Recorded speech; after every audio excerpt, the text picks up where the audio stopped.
है राम के वजूद पर हिंदू सिता को नाज, अहले वतन समझता है उनको इमाम हिंद। गेटवे ऑफ इंडस्ट्रीज के यूट्यूब चैनल पर आप सभी दोस्तों का स्वागत है। आज हम लोग देखेंगे कि भगवान श्री राम के चरित्र में ऐसी कौन सी खूबियां थी जिन्होंने उन्हें मर्यादा पुरुषोत्तम बना डाला। भगवान श्री राम 4 भाई थे और श्री राम उन सब में सबसे ज्येष्ठ भ्राता थे, मगर ज्येष्ठ भ्राता होने के बावजूद कभी उन्होंने अपने बाकी भाइयों पर किसी भी तरह का दबाव बनाने की कोशिश नहीं करी और पूरा जीवन अपने सभी भाइयों को प्रेम और धर्म की राह पर ही चलना सिखाया। मानव जीवन में अवतार लेने के बाद भगवान श्री राम अपने बचपन में गुरुकुल गए और गुरुकुल में एक अच्छे शिष्य की तरह उन्होंने अपने कर्तव्यों को निभाया और सभी विद्या जैसे कि धनुर्विद्या, शास्त्र विद्या, शस्त्र विद्या को पूरी ईमानदारी से एक आदर्श विद्यार्थी की भांति ग्रहण किया। इसके बाद सबसे महत्वपूर्ण एक ज्येष्ठ पुत्र का धर्म उन्होंने बिना किसी कपट के निभाया। वे केवल पिता के वचन का मान रखने के लिए अपने धन, शान और शौकत से भरा अपना जीवन, जिसमें उनको देश के राजा की गद्दी मिलने ही वाली थी, बिना एक भी बार सोचे त्याग दिया। उस दौरान उन्होंने अपने माता पिता दोनों की ही आज्ञा का पालन किया और राजा होने के बावजूद भिक्षु जैसा जीवन बिताया।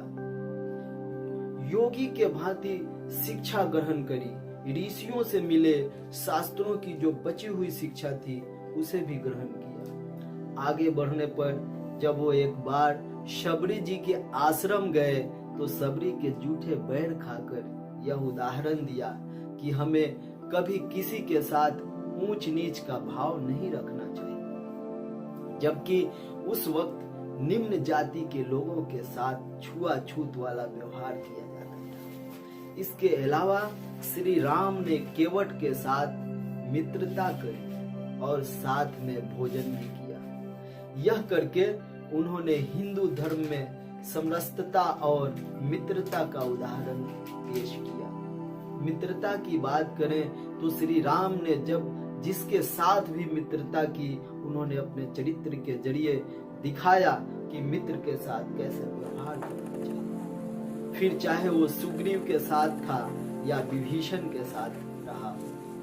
सुग्रीव के साथ मित्रता धर्म का पालन करते हुए उनके भाई बाली का अंत करके बिना किसी लाभ, लपेट और लालच के पूरे राजपाट अपने मित्र को समर्पित कर दिया। ऐसे ही आगे वानर, भालू, नीच, आदिवासी सबको एकत्रित करके अपनी सेना बनाई। उन्होंने दिखाया कि कोई आदमी छोटा बड़ा नहीं होता है, प्रकृति के नजर में सबका एक समान सम्मान है।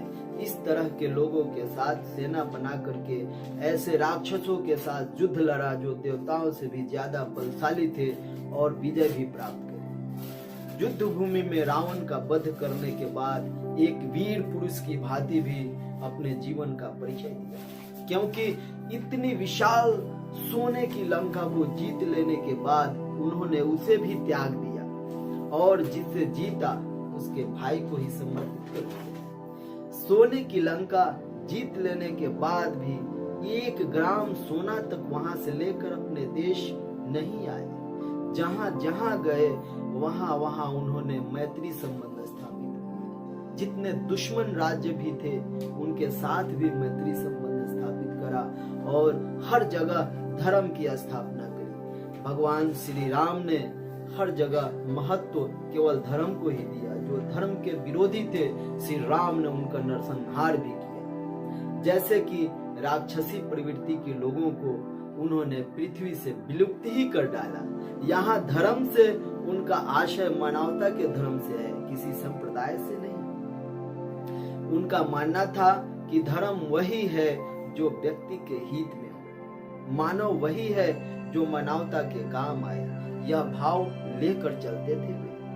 तो उन्होंने पुत्र धर्म निभाया, शिष्य धर्म निभाया, मानवता का धर्म निभाया। उसके बाद वे सोने की लंका से लौट कर आए तो एक राजा का धर्म उन्होंने बखूबी निभाया, क्योंकि जब उन्हें अपना राजपाट मिला तो उन्होंने राम राज्य की स्थापना की, जिसकी मिसालें आज भी पूरी दुनिया में दी जाती है। अगर कोई भी अच्छा काम कहीं पर भी होता है तो उसकी तुलना राम राज्य से की जाती है, क्योंकि राम के राज्य में न कोई दीन, न कोई दुखी, न कोई परेशान, न कोई गरीब था।